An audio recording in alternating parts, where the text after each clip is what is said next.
As we're all taught when we're young, Christopher Columbus was the only one smart enough to know that the world was round, and he proved it in 1492 and discovered America. But in reality, this was total nonsense. Even if we're going to ignore the Native Americans who'd been there the entire time, and the Vikings who made it to North America 500 years earlier, but I guess because people actually listened to Columbo and followed him, he wasn't trying to prove the world was round, he was trying to find new routes to the spice trade, which was getting blocked off by Ottoman's high tariffs. They didn't know that a whole new continent was to the far west, but everyone did know that the planet was round since the times of ancient Greece. Here's a map of ancient Egypt.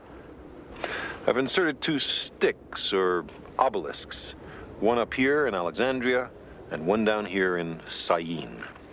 Now, if at a certain moment each stick casts no shadow at all, that's perfectly easy to understand, provided the Earth is flat. If the shadow at Syene is at a certain length, and the shadow at Alexandria is the same length, that also makes sense on a flat Earth.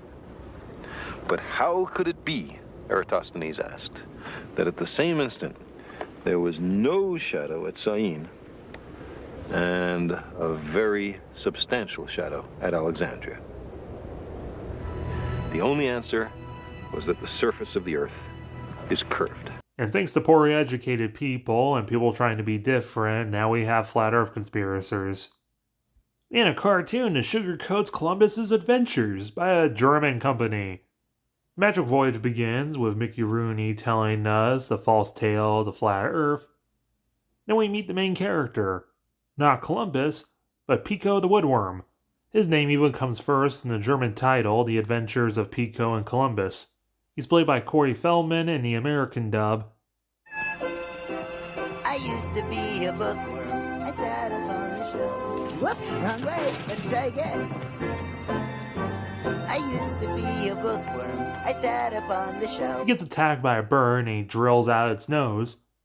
Eventually coming across Chris Columbus, played by the great Don DeLuise, who, despite being Italian-American, is doing a purposely bad Italian accent. He laments to himself that cartography degree ain't given him much. Clearly the Earth is square. But then Pico trims down the sides. Excuse me. Hey! Whoa! Whoa! Maybe the world is she's around? Of course it's round, blockhead. What do you think? How would Pico know if no one else does? Why is Columbus not concerned about the talking bug, when people later in the film will be? Also, you're gonna quickly notice it's one of those kids' media that has the ability to never shut up and everyone's always saying something. Hey, that looks pretty cool. Oh, trampoline. Ha! I like it. Whoa! Whoa! Whoa! Oh, it didn't work. Oh, watch out, watch out! Whoa! Saved by the bell. Whoa! Hey, these are pretty cool. I look stupid. I know I have to say a lot for the video to discuss the movie, but I hate it in kids' media, where they just have to fill every single solitary second with all the noise. It's like constantly jangling keys to keep the kids' attention. Either way, Chris and Pico sing a terrible song on their way to the invention exchange the King and Queen are having. We meet King and Queen Ferdinand and Isabella, who look exactly like how they're supposed to, if you close your eyes. And it looks like Ferdinand has his own Jafar. Diego's a completely fictional and pointless addition to the movie, much like Isabella having a crush on Christopher Columbus, which is ultimately why she funds Columbo's explorations. In reality, Christopher Columbus was arguing that the planet was a lot smaller, if not pear-shaped. And the King and Queen of Spain eventually just gave in to Christopher Columbus to finally get rid of him, and if he comes back, great. If he doesn't, good. They have a feast of kale for him. Disgusting display. But don't let it get to you, sire.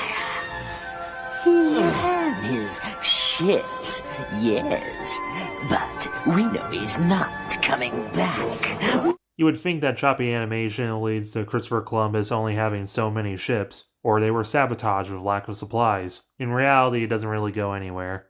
After a lot of bad ad-libbing, Pico makes it into a chandelier where he finds a fairy with the magical fairy name of Marilyn. She comes from a faraway land that was attacked by Swarm from Marvel. Actually, they're called Swarmlord. They share the same German voice as Diego and a similar hat, so I think they were originally supposed to be related, but they dropped it. Some bugs see them, and after some more obnoxious ad-libbing, the Swarmlord captures Marilyn and heads west.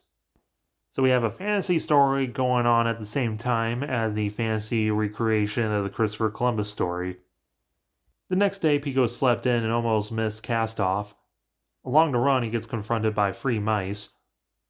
To get out of the situation, he lets them join the crew and make sure to give the humans plague. But the crew's already skeptical about Kits because he's talking to his worm. Wait a minute. He's talking to his little worm. What did I tell you? He's crazy.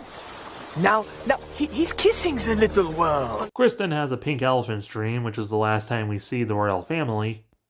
So the crew calls a mutiny meeting. Pico sees this, and after some shenanigans, he tells Columbus. So he decides to settle this via a song about how of every great explorer has a greater crew. Pico has his own dream about Marilyn. But the crew is finally getting upset, so they're planning to hang Columbus until they finally discover Cuba. Despite what we're told in the United States, Christopher Columbus only discovered in and around the Caribbean Sea. But then the Swarmlord attacks the Santa Maria. He also has this big temple, which if you squint at I knew of Cuba, kind of had something similar. Well, until we get inside and Marilyn's going to get sacrificed in a very Aztec-looking thing. The Aztecs who lived in Mexico. The crew washes ashore and they meet Bob the Beaver. Aren't you beaver guys usually like slopping around in icy ponds or something? Oh, you know, that's a really interesting story. When I woke up, I was just off the shore of this here island, and that's the truth. Island? Kits gets chased up the temple, meeting up with the animals, and they find honey. So he really is Swarm from Marvel, and those were definitely not bees earlier. Okay, it is a little funny that Christopher Columbus thinks the honey is gold. And now, Mr. Puppet, will you get the gold? Okay. As he gets his hand buzzed off, Pico is able to save Marilyn as the other animals chew through the honey, and Chris finds an idol, which he accidentally squashes the Swarmlord with. The natives confront them. You've stolen our idol, destroyed our sacred temple. Yes, but... And you've made squishy with the swarm. How can we ever thank you? They ought to make good and skilled servants, for they repeat very quickly whatever we say to them. For I show them swords, which they grasped by the blades. I could conquer the whole of them with 50 men, and govern them as I pleased. As for the gold... Can I keep it? Can I? It's only plated. But of course... By order of Christopher Columbus, if a native resisted from working in the mines, then they would have their noses or ears cut off. If they were unable to find gold, then they would have their hands chopped off and have them tied around their necks until they bled to death. 10,000 natives died this way, and the many who tried to escape were either burned alive when they were captured or were torn apart and fed to the dogs. Just think, Pico, because of you and me, one day there's going to be a big city right here. And there's going to be a lot of people, tall buildings. Maybe they're going to name something after us. Who knows? Built on the graves of people wiped out by plagues they had no resistance to, with forced migration, cultural, religious, and just physical genocide. And maybe if they're lucky, they get a little square of land to themselves that no one else wanted because it's quite awful and they get no assistance whatsoever. This movie's terrible and Christopher Columbus is too. The continued heroification of Christopher Columbus is disgusting, even in this more comedic take. There's plenty of talented voice actors in this, but they're all given just too much to do. All the ad-libbing is just a pain to get through. The songs are terrible. The character designs are good, but the animation itself is incredibly choppy. This took 3 years to make and was the most expensive German film at the time. Christopher Columbus led to the colonization of America. Denying his atrocities to continue this fairy tale image of him because of him, the United States exists is just disgusting.